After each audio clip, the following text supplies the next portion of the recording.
은혜로운 찬양을 감사합니다. 5월을 마지막 보내는 주의 날입니다. 시간이 많이 지나고 세월이 빠르게 지나가고 있습니다. 여러분 모두에게 주님의 은혜와 위로와 평강이 함께 하시기를 기원합니다.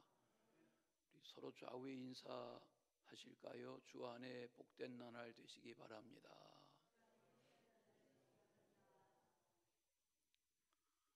우리는 이 세상을 살아가는 동안에 땅의 일과 하늘의 일을 생각하며 삽니다.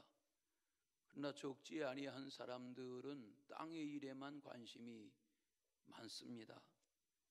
요한복음 3장의 내용은 우리가 익히 잘 아는 대로 유대인의 관원 중에 한 사람인 바리새파 사람이었던 니고데모라는 이름을 가진 한 사람이 밤중에 예수님께 찾아와서 대화하기 시작한 그런 내용을 바탕으로 교훈하신 주님의 유명한 교훈의 말씀이 3장의 많은 분량으로 담겨져 있습니다.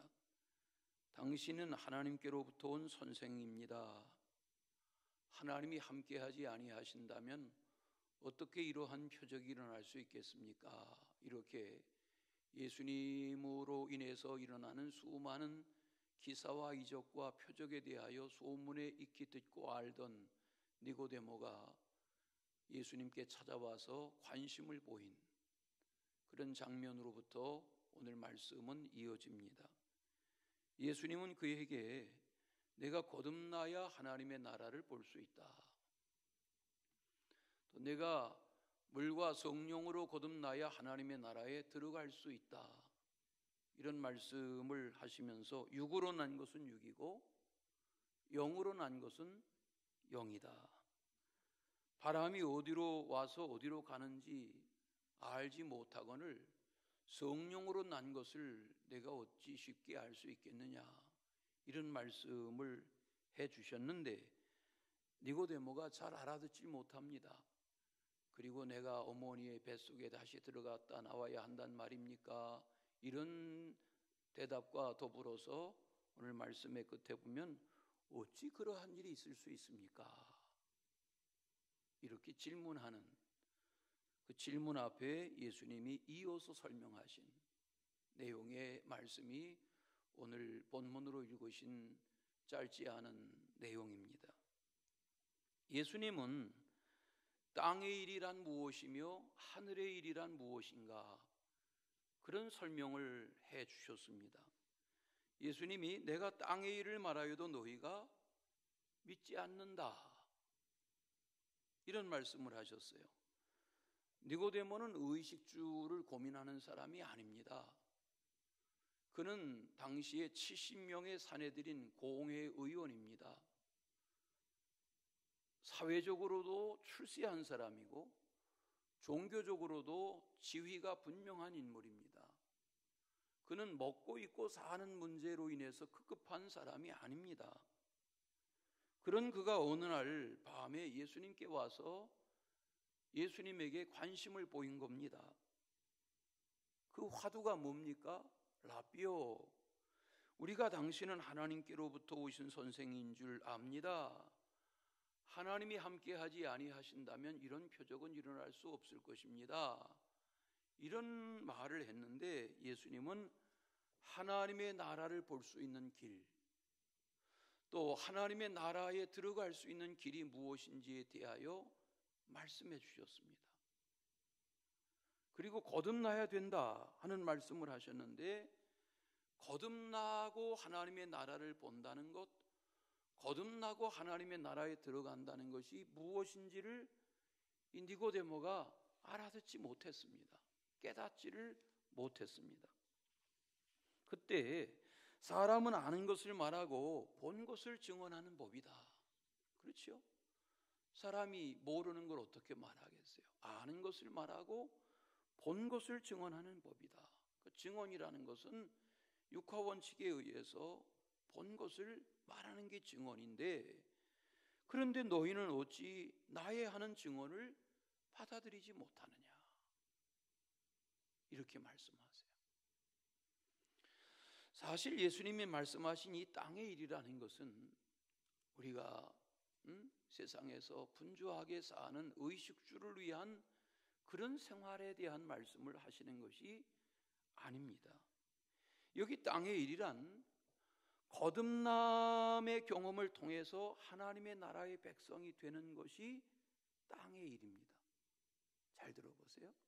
여기서 말씀하는 땅의 일이란 거듭남을 통해서 하나님의 나라의 백성이 되는 시작, 이게 땅의 일입니다.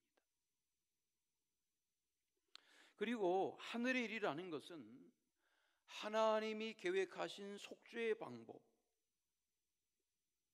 성육신을 통해서 이루신 예수님의 탄생, 예수님의 생애와 죽음, 부활, 승천, 그리고 약속하신 성령의 역사에 의해서 주님이 이루실 구원의 완전한 성취, 이게 하늘의 일입니다. 그러니까 어찌 보면 땅의 일과 하늘의 일은 분리되어 있는 것이 아니라 하나입니다. 니고데모에게 자네는 바람이 임의로 불 때 그 소리를 들어도 어디서 와서 어디로 가는지 알지 못하잖아. 성령으로 난 사람도 다 그러한 것이야. 이런 말씀을 하셨잖아요. 여러분, 요즘 이렇게 과학이 발전하고 또 기후 측정을 하는 그런 과학이 세계적이고 예전과 다르고 그런 시대 속에 살지만 한 도시가 다 물에 잠기는 집중 홍수, 집중 강수, 또 한 도시에 야구공만한 우박이 내려 때려서 삶의 근거지가 다 엉망이 되고 생활이 불가능하고 교통이 마비되고 차량이 다 부서지고 이런 정도의 이런 대란들, 과거에 10만 명 이상을 삼켜버리는 쓰나미라든지 지진으로 한 지역 사회와 도시가 다 삶이 엉망이 되고 수많은 생명이 목숨을 잃는 이런 일들이 예측 가능하다고 하면 왜 그 도시의 그 삶의 근거지에 남아서 그런 재난을 당하겠어요? 사람은 예수님이 말씀하시던 당시나 오늘날이나 바람이 임의로 불어도 그 바람이 어디서 시작해서 어디로 가는지, 물론 현대 기후 환경 학자들은 알죠. 이 뉴스 해설할 때 보면 어디에서 발원한 바람이 어느 방향으로 시속 몇 킬로로 이렇게 설명하지만 그것만으로 다 감당할 수 없는 자연의 이런 현상들이 우리에게 재난으로 재앙으로 덮치는 것을 우리는 그대로 당하고 삽니다. 주님이 이 말씀을 예로 드시면서 구원에 대한 관심, 영생에 대한 문제 또한 그렇게 무지무각하게 살다가 죽어가는 인생들이 얼마나 많은 것처럼 왜 내가 지금 너에게 거듭나야 하나님의 나라를 보고 물과 성령으로 거듭나야 하나님의 나라에 들어간다는 말을 깨닫지 못하느냐 하고 말씀하시는 거죠. 예수님이 말씀하신 이 땅의 일이라는 것은 땅에 살아가는 동안에 할 수 있는 일, 우리가 이 땅에 살아가는 동안에 해야만 하는 일에 대한 말씀을 하시는 겁니다. 그것이 거듭남의 문제고 그걸 통해서 우리는 구원받은 자의 삶이 시작될 수 있는 겁니다. 또 하늘의 일이라는 것은 그렇게 깨달은 구원의 진리와 거듭남의 은혜를 가지고 하나님의 자녀로 구원을 완성해가는,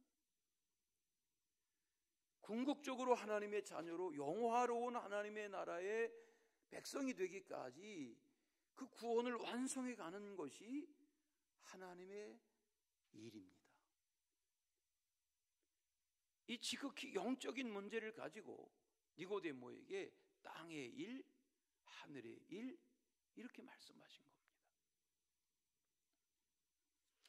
그러므로 땅의 일이란 거듭남이라고 하면 그 구원이 완성되는 것이 하늘의 일입니다.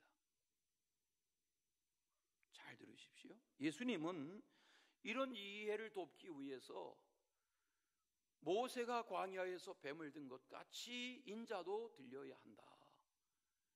이 유명한 민수기의 21장에 나오는 사건, 불뱀에 물려 원망 중에 죽어가던 백성들을 위하여 하나님 앞에 중보하고 기도하던 모세의 기도를 들으신 하나님이 놋뱀을 만들어 장대 꼭대기 높이 달고 바라보는 자는 살리라 말씀하신 그 말씀대로 했을 때 그 놋뱀을 바라본 사람들은 살았다. 그걸 예수님이 예로 드시면서 놋뱀을 바라본 사람들은 산 것처럼 인자도 높이 들려야 하리라, 이런 말씀을 하셨습니다. 자, 그러면 예수님께서 교훈하시는 하늘의 일이라는 것이 도대체 뭔가? 첫째는 예수님을 믿는 자에게 주어지는 영생이 하늘의 일입니다. 요한복음 3장 오늘 본문으로 펼치신 말씀의 15절을 보세요. 예수를 믿는 자마다 영생을 얻게 하려 하심이니라.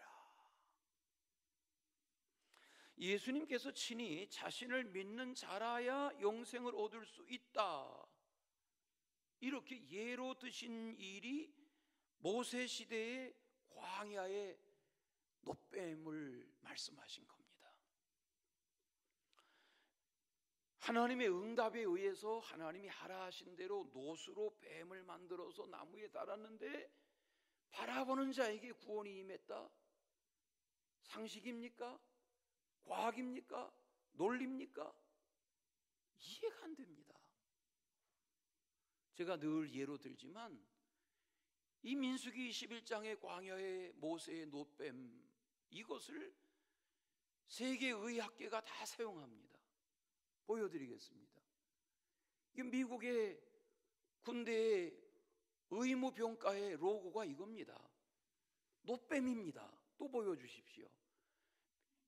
세계 모든 응급병과의 로고가 이겁니다.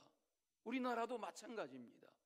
우리나라 국군 의무사령부의 로고가 놋뱀입니다. 또 보여주십시오. 우리나라 응급구조단의 로고도 놋뱀입니다. 여러분, 우연한 일이 아닙니다. 성경에 근거하고 있습니다. 오늘 말씀하시는 말씀을 잘 들어보십시오. 15절에 믿는다 하는 피스티우라는 말은 일회적인 고백이 아닙니다. 우리가 믿습니다, 이렇게 고백하는 고백이 일회적으로 끝나서는 안 되는 고백입니다. 이 믿습니다 하는 고백은 계속되어져야 하는 고백입니다. 연속되어져야 하고 평생을 이어져 가야 하는 고백이 믿나이다 혹은 믿습니다 하는 고백입니다. 믿는 자에게 주어지는 영생이라는 것도 시간적으로 영원한 시간을 말하는 양적인 의미일 수도 있지만, 이 영생이라는 것은 순간순간으로 시작되고 순간순간으로 이어지는 영생인 겁니다. 그러므로 믿는 자에게 주어지는 영생이라는 것은 나중에 영원한 삶이 아니라 예수를 구주로 믿는 자에게 주어지는 영생은 영원한 삶이 순간의 시간이 이어지는 시간인 것처럼 지금 우리에게 영원한 삶을 사는 자로서의 영생의 복이 임한 것입니다.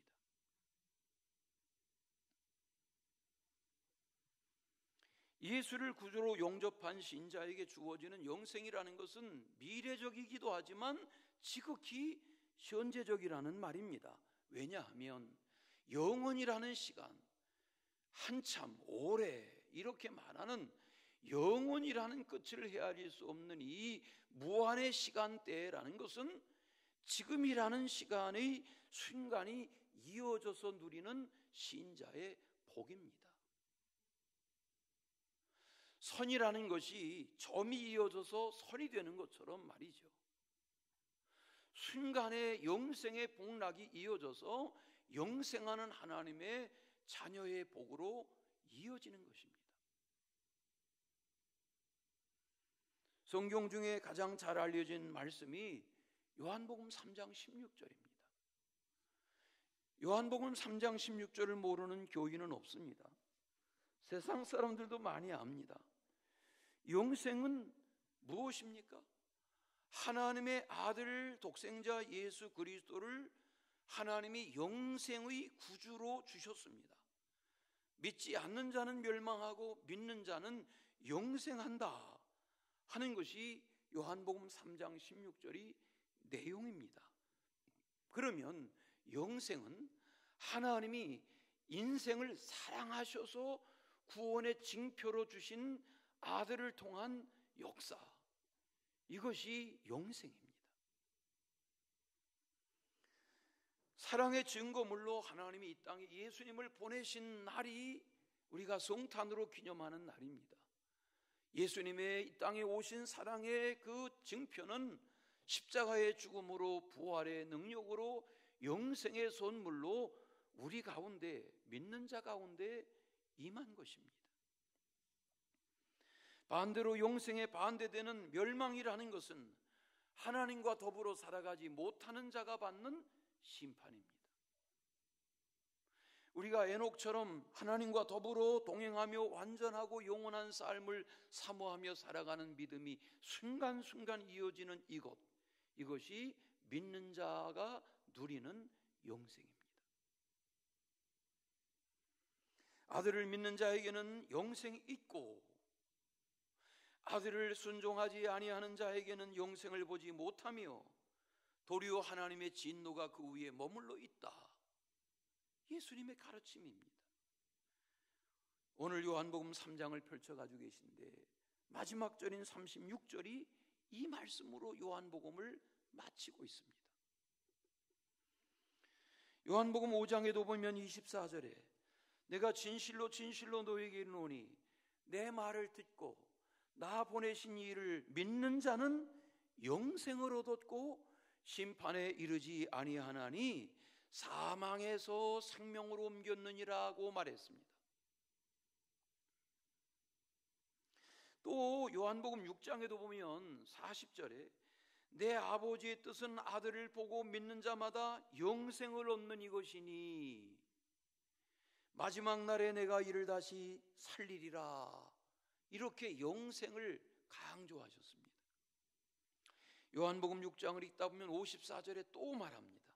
내 살을 먹고 내 피를 마시는 자는 영생을 가졌고 마지막 날에 내가 그를 다시 살릴 것이다. 우리가 성찬에 참여합니다. 다음 주에도 성찬하려고 합니다. 그 성찬은 그 의미, 그 교훈, 그것을 기념함으로 우리가 내가 하나님의 말씀을 떡과 생명의 음료로 받아들이고 영생하는 하나님의 자녀로 사는 것이 맞는가를 자문하는 순간이어야 합니다. 하나님은 사랑이십니다. 사랑이신 하나님이 그 크신 사랑을 나타내 보여주신 증거가 독생자 예수 그리스도를 이 땅에 보내주신 것입니다. 이 예수 그리스도를 통해서 우리는 우리의 소원이 인류를 구원하시는 하나님 아버지의 소원이 무엇인지를 깨닫는 것으로 집중하게 됩니다. 하나님 안에서 멸망치 않고 영생하는 길은 예수 그리스도 밖에는 없습니다. 사랑의 열매가 영생입니다. 영접하는 자 곧 그 이름을 믿는 자들에게는 하나님의 자녀가 되는 권세를 주셨다는 그 하나님의 자녀의 권세가 곧 영생의 시작입니다. 디모데전서 2장 4절에 보면 하나님은 모든 사람이 구원을 받으며 진리를 아는 데 이르기를 원하느니라고 말했습니다. 이 바울이 말하는 모든 사람이 구원받기를 주님이 원하신다.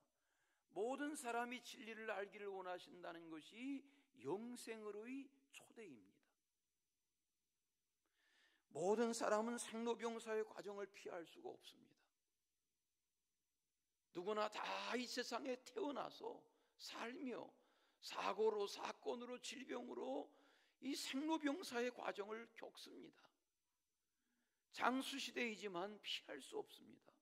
중요한 것은, 분명한 것은 예수님을 나의 생명의 구주로 영접하고 그런 믿음으로 살아가는 하나님의 자녀에게 주어지는 이 영생의 누림이 있느냐고 하는 것이 관건이지, 우리가 얼마나 오래 사느냐, 얼마나 건강하게 사느냐의 문제가 대답이 아니라는 겁니다. 매 순간을 살아가며 누리는 하나님의 자녀의 특권, 믿는 자에게 주어지는 이 영생의 누림이라는 것이 과연 무엇인지 깨달아야 할 것입니다. 왜냐하면 우리는 다 누구나 앞서거니 뒤서거니 이 세상에 와서 살다가 죽음을 경험할 것이지만, 주님은 믿는 자에게 누구이든 영생을 선물로 주시고 지금 이 순간 우리가 영생을 누리는 자로 살아가게 하시기 때문입니다.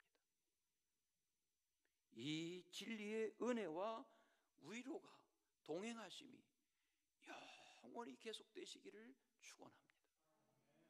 두 번째는 예수를 믿는 자에게 주어지는 구원입니다.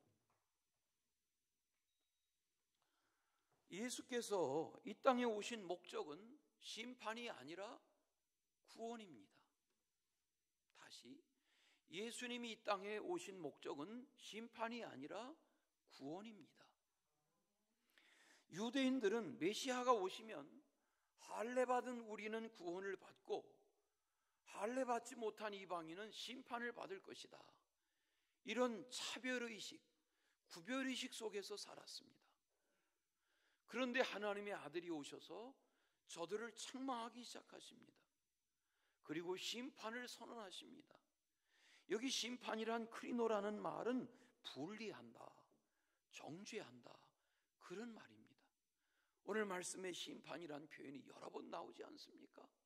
이 심판이라는 말은 유대인들이 생각하는, 우리는 아브라함의 후손이니까 구원받을 거야, 너희는 할례도 받지 못하고 이방인이니까 심판을 피하지 못할 거야, 이렇게 믿고 생각하던 유대인들의 생각을 완전히 깨트린 그런 폭탄 선언이 예수님의 영생과 심판에 대한 가르침이었습니다. 이 가르침은, 이 분리하는 가르침은 알곡과 쭉정이를 분리하고 양과 염소를 분리하는 것 맞습니다. 그것이 구원입니다. 그것이 영생입니다만은, 그렇게 유대인이기 때문에 구원받고 이방인이기 때문에 구원에서 예외가 되는 것이 아니라는 것을 예수님은 낱낱하게 가르쳐 주셨습니다. 하나님의 아들을 이 땅에 보내주신 목적은 분리와 정죄가 아니라 온 인류가 누구나 그리스도 안에서 죄와 악에서 구원받을 수 있다, 하나님의 자녀가 될 수 있다는 놀라운 은혜의 선포의 시작이 그리스도의 말씀이었습니다. 멸망의 반대로 사용된 단어가 오늘 본문의 구원입니다. 멸망 가운데에 빠진 자를 구출해내는 것, 이것이 구원입니다. 아담과 하와에게서 시작된 불순종과 타락, 이것으로 인해서 인간에게 사망이 왔다면, 이 첫째 아담으로 인한 사망의 문제를 둘째 아담이 오셔서 사망을 깨트리고 영원한 생명을 부여해서 구원받은 자의 은총을 누리게 하는 것이 멸망으로부터 구원받는 것입니다. 사람이 범죄하고 나면 스스로 그 죄에 갇힙니다. 에덴 동산의 아담과 하와가 범죄하고 나니까 하나님을 두려워하여 부끄러움을 가리고 동산나무 숲 사이에 가서 숨지 않습니까? 범죄하고 나면 숨고, 범죄하고 나면 은폐하고, 범죄하고 나면 도망가고, 범죄하고 나면 두려움에 갇히는 것입니다. 이것은 에덴 동산의 아담과 하와의 모습 그대로 오늘 우리의 삶에 누구에게나 다 재현되는 죄의 문제, 악의 문제입니다. 모든 사람이 죄를 범하였음에 하나님의 영광에 이르지 못하더니, 요한복음 3장 26절의 유명한 말씀이죠. 히브리서 9장을 읽다 보면 27절에 한 번 죽는 것은 사람에게 정한 것이요 그 후에는 심판이 있다. 우리는 우리는 그 정도의 말씀을 압니다. 그러므로 아담과 하와 이후로 모든 인류는, 모든 인간은 다 원죄와 우리 속에서 계속되어지는 생각과 말과 삶의 그 자범죄로 인해서 하나님의 정죄하시는 심판을 피할 자가 없습니다. 그러므로 유일하게 정죄와 심판을 피할 수 있는 길은 오직 예수 그리스도밖에는 없습니다. 도피성의 6곳의 제도를 통해서 도피성에 피하는 자에게 살 길을 열어주신 것처럼 예수 그리스도는 이 땅의 유일한 도피성이며 유일한 도피처이며 정죄와 심판으로부터 구원받을 수 있는 유일한 길은 오직 예수 그리스도밖에는 없습니다. 이것이 로마서 8장 1절과 2절의 선언입니다. 그러므로 이제 그리스도 예수 안에 있는 자에게는 결코 정죄함이 없나니 그리스도 예수 안에 있는 생명의 성령의 법이 죄와 사망의 법에서 너희를 해방하였다. 이 죄의 문제와 사망의 문제에서 우리를 자유케 하고 해방하는 길은 오직 예수, 오직 성령밖에는 없습니다. 하나님의 자녀가 된 성도가 마음을 다하여, 뜻을 다하여, 정성을 다하여, 힘을 다하여 이렇게 우리가 예배하는 이유는 이 찬송 속에, 이 기도 속에, 이 말씀 묵상 속에, 이 예배 속에 임하는 구원의 완성이 있기 때문에 그런 것입니다. 주의를 빠지지 마세요. 예배를 드리세요. 예배를 소중히 여기세요 하는 강조는 예배 출석률을 높이기 위한 것 아닙니다. 여러분, 각 사람이 예배를 잃어버리면, 예배를 소중히 할 줄을 모르면 우리는 순간 구원으로부터 멀어져 가게 되고 마는 것입니다. 전통적으로 유대인들이 잠자는 시간 외에는 3시간마다 기도하는 것을 전통으로 여겨왔습니다. 깨어나면 기도하고, 오전 시간에 또 기도하고, 정오 시간에 또 기도하고, 오후 시간에 또 기도하고, 저녁 나절에 또 기도하고, 잠자기 전에 또 기도하고, 이 3시간이라는 기도는 우리의 삶이, 인간이 몸을 가지고 사는 동안 이 몸의 욕망과 이 생태학적인 것이 서너 시간이 지나면 어떤 결심, 어떤 결단, 어떤 무슨 은혜를 받았더라도 서너 시간이 지나고 나면 흐트러진다는 겁니다. 여러분, 주일날 이렇게 예배드리지만 식당에 내려가서 식사하시다 보면 예배 시간에 받은 은혜가 생각이 나요, 안 나요? 안 나요. 저도 어떤 때는 점심 먹다가 보면 오늘 말씀 제목이 뭐였지 생각이 안 나요. 저도. 여러분, 예배를 계속해야 하는 이유는 예배당에 오던, 가정에 있던, 살림을 하든 사업을 하든 어떤 분주한 생활을 하시든 기도를 계속하고 찬송을 계속하고 말씀을 계속해야 하는 이유는 거기에 있는 것입니다. 쉬지 말고 기도하라는 바울의 교훈은 맞습니다. 기도를 쉬는 것은 죄라는 선언은 맞습니다. 우리가 호흡이 멈추면 죽음인 것처럼 영의 호흡인 기도를 계속 예배자로, 기도자로 살아야 하는 이유가 여기에 있습니다. 아담 이후로 인간은 타락, 이 죄성, 이 정죄를 피할 길이 없습니다. 그러므로 전적인 하나님의 은혜가 아니고는 구원받을 자가 없습니다. 스스로의 노력이나 수양이나 의지에 의해서 구원받을 자는 이 땅에 한 사람도 없습니다. 죽은 자에게 스스로 살아날 수 있는 힘이 없는 것처럼, 부활의 능력이 임할 때에 예수님도 부활하신 것처럼 하나님의 은혜가 아니고는 구원받을 자란 이 땅에 없습니다. 선한 행실로 구원받는 것 아닙니다. 공로로 구원받을 수 있는 것 아닙니다. 오직 예수 그리스도를 믿는 구원으로, 그 믿음으로 구원이 주어지는 것입니다. 성도가 받은 구원이 하나님의 은혜를 계속 누리는 길이라면 진리를 따르는 길이어야 합니다. 성경을 보십시오. 21절. 진리를 따르는 자는 빛으로 오나니 그랬습니다. 빛의 반대는 어둠입니다. 음지 생명체들은 빛이 들어오면 다 숨습니다. 다시 음지로. 저희 이런 계절에 시골에서 뒷산에 개울물이 흐릅니다. 산에. 거기에 돌멩이를 들면 거기 무슨 가재라든지 음지 벌레들은 다 파고 들어가서 숨습니다.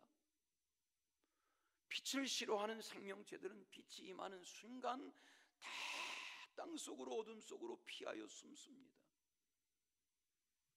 오늘 19절을 보십시오. 정죄라는 것은 빛이 세상에 왔으나 사람들은 자기 행위가 악하기 때문에 빛보다 어둠을 더 사랑하여 어둠 속으로 숨는 것입니다. 이게 정죄입니다. 죄의 속성은, 악의 속성은 정죄를 피할 수 없습니다. 20절을 보십시오. 악을 행하는 자는 자마다 빛을 미워하여 빛으로 오지 아니하나니 이는 그 행위가 드러날까 함이요라고 했습니다. 맞습니다.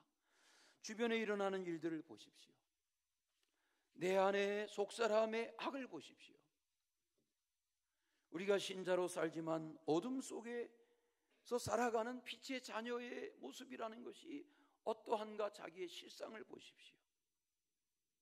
하나님의 자녀라면 마땅히 어둠의 일을 벗어나야 하지만 빛의 자녀다운 삶을 순간순간 살지 못하는 자괴감에 빠질 때가 너무나도 많습니다. 그런데 주님은 우리에게 말씀하십니다. 너희는 어둠의 자녀가 아니야. 너희는 빛의 자녀야. 너희는 세상의 빛이어야 해. 이렇게 말씀하세요. 예수께서는 바리새인들을 향해서 회칠한 무덤이라고 하셨습니다.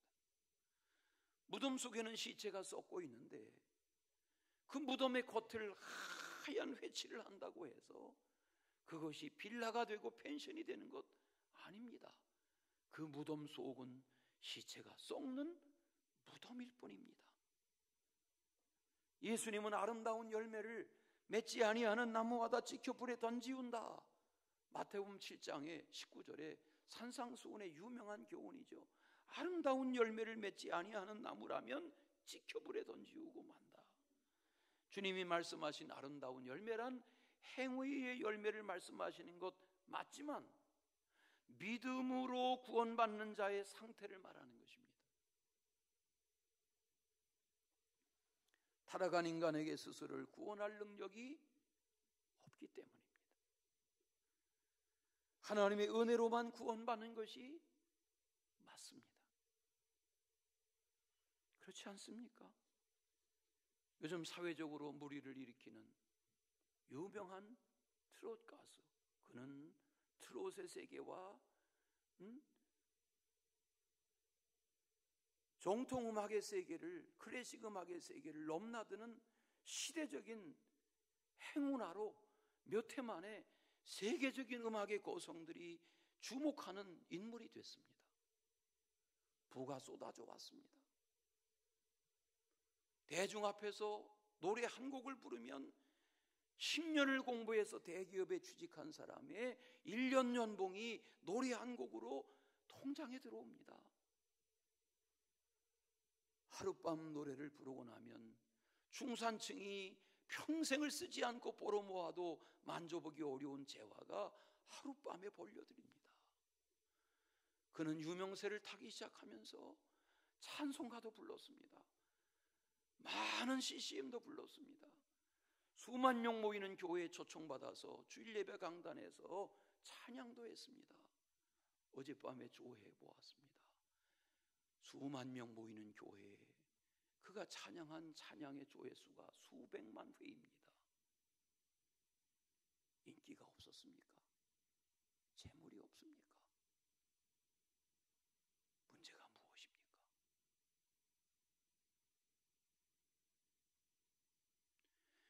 죄의 속성은 숨는 것입니다.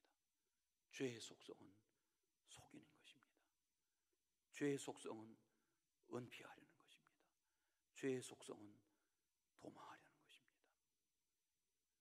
죄의 문제를 해결하지 못하면 세상에서도 심판을 피하지 못하는 것처럼 이 죄의 문제와 심판의 문제를 해결받지 못하면 구원이 없습니다.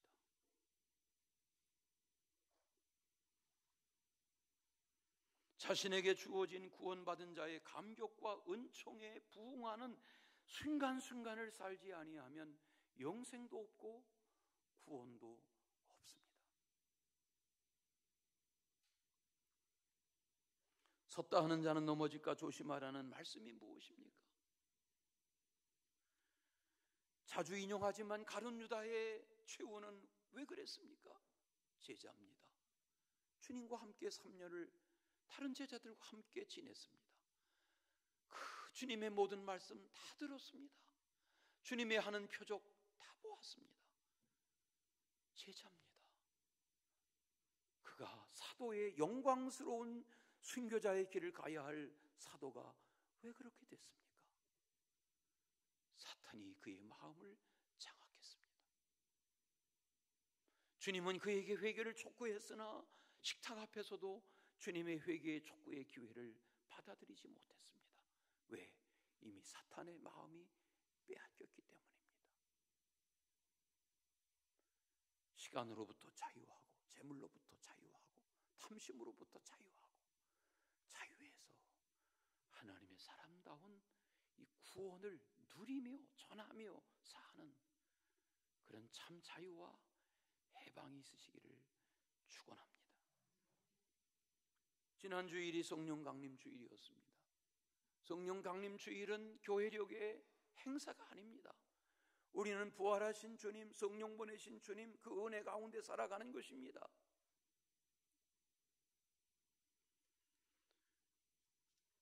(484장) 찬송을 자주 말하는데 그 찬송의 가사 1절에 보면 밤에나 낮에나 주님 생각, 잘 때나 깰 때 함께 하소서, 이렇게 찬양합니다. 저는 요즘 개인적으로 늘 묵상합니다. 큰 교회도 좋고 대교회도 좋고 많은 회중을 목회하는 거 다 좋지만 나 하나라도 하나님 앞에서 제대로 구원받은 자의 길을 살아가야 하지 않겠나 하는 것이 자신에게 남아있는 숙제입니다.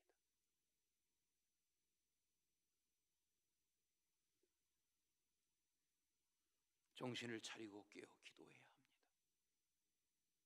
예수님을 믿는 오직 믿음, 오직 성령, 오직 말씀, 오직 은혜의 삶을 지속해야 합니다. 그것이 영생이고 그것이 구원입니다. 마지막, 예수를 믿지 않는 자에게 심판이 임한다 그랬습니다. 세상 사람들은 사람이 아무 종교나 가지면 되지, 사람이 아무거나 믿으면 되지, 왜 하나님 하나님, 왜 예수 예수 하느냐고 다구칠 때가 있습니다. 그러나 아닙니다. 사도행전 4장 12절을 읽다 보면 거기 대제사장들과 서기관들과 바리새인들과 사두개인들과 성전 맡은 자들이 가두었다가 끌어내서 신문하는 그들 앞에 베드로가 대답합니다. 다른 이로서는 구원받을 수 없습니다. 천하 사람 중에 구원받을 만한 다른 이름을 하나님이 우리에게 주신 적이 없습니다. 이렇게 예수의 부활 생명 능력을 담대하게 증언하는 현장을 봅니다. 우리 믿음의 사람답게 사십시다. 18절, 믿지 아니하는 자는 하나님의 독생자의 아들을 믿지 아니함으로 벌써 심판을 받은 것이다. 믿지 아니하는 자는 이미 심판을 벌써 받은 것이다.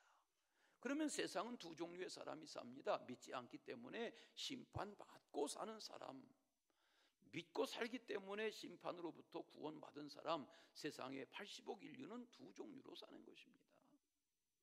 벌써 심판을 받은 거란 말입니다. 다 먹고 마시고 누리며 뛰고 달리며 살지만 이미 심판받은 자가 있고 구원받은 자가 있다는 것입니다. 그러면 우리는 어떻게 해야 합니까? 이 심판받고 사는 자, 심판을 피하지 못하는 자에게 저 죽어가는 자들을 구원해내서 하나님의 자녀로 삼고자 하는 이 열심, 그것이 있어야 됩니다. 하나님의 은혜가 있으시기를 축원합니다. 저 지난주 전도하는데 어떤 할머니가 제 전도지를 봤더니 거기 지하철 계단 2개를 올라서는데 내가 당신 아들인 줄 아시는지 제 손을 덥석 잡아요. 그러더니 나 좀 이 계단 올려달라고. 그래요. 2계단을 올라서도록 힘을 주어주는 것도 도움이 될 수 있지만 구원은 그분에게서 임하는 전적인 은총입니다. 심판에서 구원으로 하나님의 은혜가 영원히 계속되시기를 축원합니다. 사랑의 주님, 하나님의 복음의 말씀을 묵상하게 하시니 감사합니다.